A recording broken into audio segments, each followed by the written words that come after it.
Mr. Gupta, thanks a lot for talking with CNBC TV 18. Let me start by asking you about the revenue growth for the quarter at 18%. What really drove this growth and what are the contributing factors? So, as usual, a bunch of things drove the growth. The US grew at 21%, India grew at 20%, Japan grew at 21% as well in yen terms. So, overall growth coming from the usual suspects. The US, as you know, is our biggest market. India is number 2, Japan is number 3, and pretty much the same kind of growth from each one of them. But in the US particularly, we didn't see the kind of growth what we saw in the first quarter of this year. It's kind of, is this because of increased competition in some of your products? If you could run us through what were the metrics in the US market? Sure. So this was kind of expected as well. We knew that Q1 was going to be particularly good. We had Niaspan that just came to market at the very end of March, so we had all of Q1 for that. We were expecting competition in duloxetine. We were expecting further competition in Niaspan itself at the end of Q1. So this was expected in the US. So there has been, on a sequential basis, there has been a decline in the US expected on price counts and stuff. But importantly, it's also the seasonality. As you know, we're probably the number 1 cephalosporin company globally. And the cephalosporins typically follow the seasonal pattern where Q3, Q4 are the strong seasons, Q1 is weaker, and the Q2 is the weakest. So that entire seasonality is playing out as well. Which are the particular key products that have contributed in this quarter in the US market, and particularly to go over Niaspan and Cymbalta, if you could share what is the current market share in these 2 products, and also for Trivizir and Actos? Sure. So again, we don't share individual product revenues or market shares. We've got very strong share in each of these products. In duloxetine, in Niaspan, we have great share as well. In Fortimet, we still remain the only game in town. So we've known to have the 25-30% market share, and that's what we would have for most of our lead products. So the great thing is that there wouldn't be one contributor. There would be a whole bunch of products contributing to the overall sales. The sales are 202 million. So as you can imagine, it's obviously a lot of products driving that. The one good thing about Lupin is that we've always had a very strong baseline business, and we've seen very little erosion on that baseline. We see increases at times as well, and that trend continues. Particularly, if we talk about branded business versus generic business in the US market, how has that performed? And going forward for the next half of this year, what is the kind of product lineup that you have that will drive the growth? Sure. So the branded business in many ways has been the one damn spot on the overall performance. The business has really been flat. It's less than 10% of our US sales. So at one level, it's disappointing. It used to be 30-40% at one point of time. We've basically had 2 products. One of them has gone generic, and we're now looking how to build back that portfolio. So Suprax continues to do fine. It continues to do well. As you know, we launched a whole bunch of line extensions. So we have a chewable, we have a drops, we have a single strength, a double strength. So there's a lot of products there. So Suprax continues to do well, but in many ways it's plateaued out at this point. The brand business has to be built with acquisitions in the near term. There's a pretty vibrant product portfolio we're putting for the longer term, but that's going to be at least 2 years out from now. On the generic side, things go well. It's more than 90% of our US sales. We'll probably have anywhere from 8 to 10 launches in the next 2 quarters. So all in all, things are pretty healthy on the generic side. I'll come back to the India and the other markets business, but before that, let me ask you about the profitability growth for the company, the EBITDA margins and the net profit at these levels. How well are you sustaining them, and what is the plan going forward? Sure. So the EBITDA margin is about 30-point-something% of sales. The PBT and the PAT grew well as well. The PBT grew by 23%. The PAT grew by 55%. I think the important line to focus is the EBITDA line, right? We've always said that 28 to 30% EBITDA is where we feel comfortable. We had 34% in Q1, and that was on the back of the new launches, on back of some of that business. We also knew that there would be some correction on that. So that correction is already in place. I think the EBITDA margin is pretty sustainable right? There can always be a little bit of blips up and down, but that 30% is a pretty solid number. There's also an other income component this time, which has increased quite a bit. If you could run us through what the metrics of that is. Sure. So the other income is a confusing line because it actually has a forex line in it as well. So about 85 crores of it is actually forex. So you need to see forex across 3 or 4 lines. The net forex gain for the company was only 17 crores. And that was pretty similar to what it was last year, pretty similar to what it was sequentially.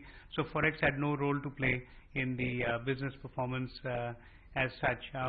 Again, I wouldn't focus much on the other income line on that same count. Any other factors which have impacted the EBITDA and your PAT numbers that you would want to highlight? So I think it's obviously price reductions that have happened on the EBITDA count, and that's what's impacted from a sequential basis. On a year-on-year basis, of course, we're fine. On the PAT line, I think there's always a tax calculation as well. If you see what we provided for tax in Q1 was pretty high; it was close to 40%. What we provided now is about 23-24%, and that's because we built a lot more inventories in Q1. And a lot of those inventories got normalized into Q2. So when we built those inventories, it added to that tax. When we ate out of those inventories in the US in particular, that reduced the tax rate as well. Coming back to the India business, it has not performed again as high as the first quarter of this year, but very well as compared to the last year. You had spoken in the last quarter also about some bit of re-strategizing that you're looking in the Indian market. How is that panning out, and what really are the contours of that re-strategizing? So the India business is really operating quite close to what we'd like it to be. Q1 last year was terrible, and that's why the Q1 of this year looked great in comparison. If you look at it sequentially between Q1 and Q2, there's growth, and on a year-on-year basis, it's some 20-odd% growth. If you look for 6 months, there's 21% growth in the India business. This is pretty solid growth, right? There's lots of challenges in the Indian market, but with that to churn out this growth is very commendable. And in many ways, I feel that growth trajectory that we have always been on in India, we're back on track on that. So we'd mentioned earlier that there was a lot of re-strategizing, a lot of going back to basics for what it was. A lot of those plans are in place. And what are those plans, if I can ask you in terms of in terms to file it out for us? Sure. What are those? So I think it starts right from the product portfolio, making sure that if there are gaps in the product portfolio, how we can plug them. It goes on to the doctors. So are we addressing whatever as a product portfolio the doctor needs in terms of knowledge needs of the doctors in conferences, continuing medical education of doctors as well. Importantly, a lot of focus on selling. If you look at the sales force today, there's drastic improvements in the per capita per month, and that's because of making sure that they have the right doctors on their list, they're visiting them at the right frequency, they're promoting the right kind of products to those doctors as well. So nothing earth-shattering at one level. We should probably have never lost sight, but I think we lost sight of the ball for a brief period of time. The good thing is we had our sight on it for the last 10 years. So we lost sight, but I think we're back, and this should continue. To build base back again in India or to expand from where you are you looking at acquisitions in the Indian market also? A lot of your peers are doing that. Sun Pharma recently is in the process of acquiring Ranbaxy. Are you looking at some bit of a push from inorganic strategies? So we believe that the base business itself will grow some 18-20%. That's what we've grown it for the last 10 years. That's what we believe we can do going forward as well. We're always looking for acquisitions. I think acquisitions are very few and far between. Obviously, the Sun and Ranbaxy combined is pretty significant in terms of market share, and those kind of opportunities are few and far between. But there are some of the other names also which are floating around. Wockhardt has been one, and there was also a buzz that possibly Lupin is looking at Wockhardt. Is there any such talk, or are you in talks with any, if not Wockhardt, if with any other companies, or if you're looking at some of these assets? So we were, you heard this, we were terribly misquoted on the Wockhardt count, and we really are not in talks with anybody at this point of time. We're looking very aggressively. We're very open. We're looking. Typically, I think this would be more smaller regional players in particular therapy areas rather than the big guys. I think the big guys have their act together. There's no reason why they have to sell out. Okay, to talk about the smaller acquisitions, and US is one market where you're looking at brands in certain therapy areas. What is the ticket size that you're looking? You said it would be smaller acquisitions. So what would be the ticket size both in the US market for your brands and which categories, and in the Indian market as well? So I think we're not limited on the ticket size.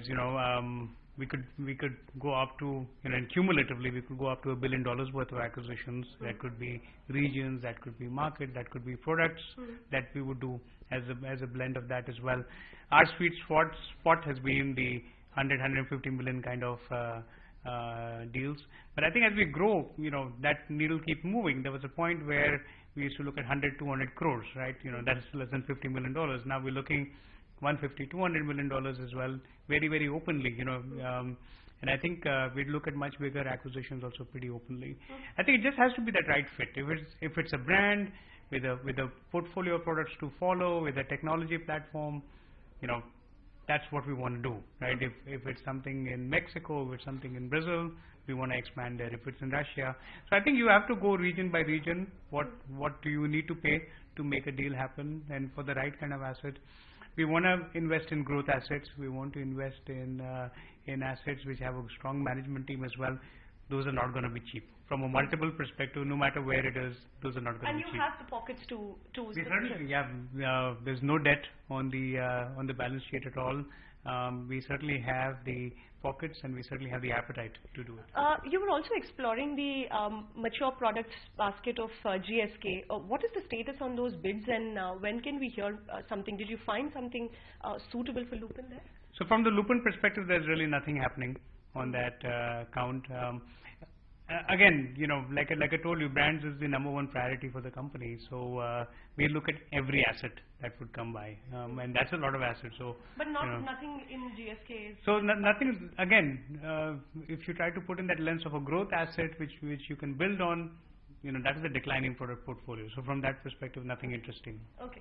To talk about the Japan market, how is that performing? Because there was some bit of sluggish growth in the last year as well that we've seen. Have we seen that growth come back in Japanese market, and how do you see it going forward? So the Japan market is doing particularly well right now. The last quarter's growth was 21% in yen terms. Kyowa grew at 27%. Which is really commendable. I don't think we've had that kind of growth in the past. IROM, as you know, has been a bit of a fractured growth story, so they just grew by 3%. We're struggling to get that portfolio back, but it's going to happen. It's probably going to take a year or two to make that happen. Overall, we're quite pleased with the Japan performance. It was both the existing products building market shares and a couple of new product launches as well. Japanese genericization rates are up significantly. They're well over 50% at this point. So generics are more and more accepted at this point of time, and obviously we're there to be able to capitalize on that.